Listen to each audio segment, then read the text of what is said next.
For centuries, the Crusades were painted in black and white.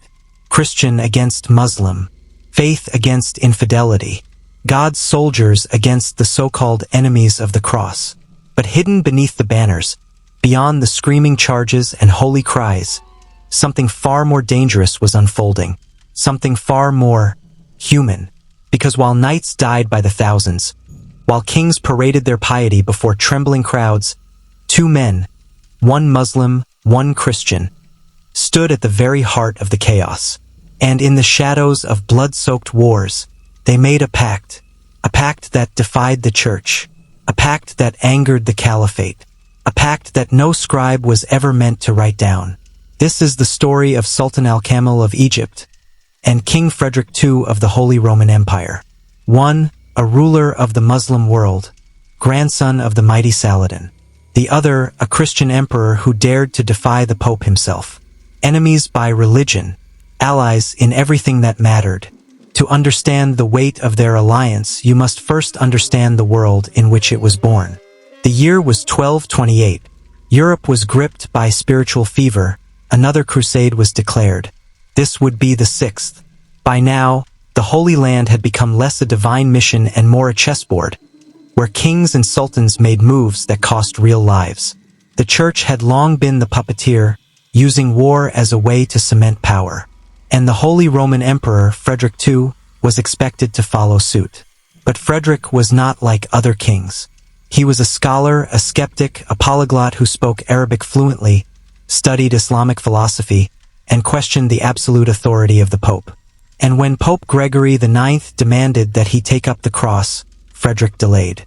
And delayed again, citing illness, political instability, weather. The Pope, furious, excommunicated him, and yet Frederick still sailed to the Holy Land, an emperor without the church, a crusader damned by the very institution he claimed to defend. Across the sea, in Egypt, stood al-Kamil, a ruler far more sophisticated than the West dared admit. He was the nephew of Saladin, the man who had taken Jerusalem from the Crusaders decades earlier. Al-Kamil had seen war, he had seen its cost, and he knew that another full-scale invasion could destroy everything. So when Frederick landed in the Holy Land, something unprecedented happened. There was no battle, no siege, no blood-soaked field. Instead, there was silence, and then letters. Messages passed between king and sultan, some in Arabic, others in Latin. Hidden from the public, away from the clergy, the details were never fully recorded. But the result was something Europe and the Muslim world had never seen before. A peace agreement. Without drawing a sword, Frederick II regained control of Jerusalem. Yes, Jerusalem, the heart of the Crusader dream, returned not through conquest, but diplomacy. Al-Kamil allowed Christian pilgrims to enter the city. Churches were reopened. Christian control was restored in symbolic zones. But the Dome of the Rock and the Al-Aqsa Mosque remained under Muslim authority. To the outside world, this was presented as a triumph. To the inner circles of both powers, it was heresy. The Pope denounced Frederick's actions as illegitimate. The Caliphate whispered that al-Kamil had betrayed Islam. But here is the truth they didn't want to accept. Neither man truly cared about the war. They cared about stability, about survival, and perhaps about the future. There are accounts that say Frederick and al-Kamil never met face to face. Others claim they dined together, debated theology, exchanged gifts. One version tells of a secret conversation beneath a desert moon, where the Sultan asked Frederick, "Why must our people suffer for the pride of Rome?" And Frederick, it said, replied, "Because pride feeds on blood, and both our faiths are bleeding." We'll never know if those words were really spoken. But we do know this. Frederick returned to Europe having reclaimed Jerusalem without ever fighting for it. Al-Kamil remained in Egypt, unchallenged, with no invasion to repel. But peace has a price. The Pope, outraged by Frederick's success, reaffirmed his excommunication. He declared the peace null and void, accused Frederick of conspiring with the enemy.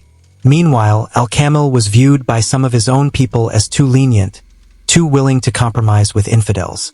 And so both men were condemned by their own sides, not for failure, but for ending a war without bloodshed.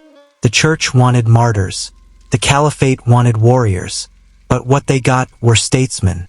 Two rulers who saw through the illusion, who knew that the real enemy was not each other, but the endless cycle of war fed by pride, politics, and religion.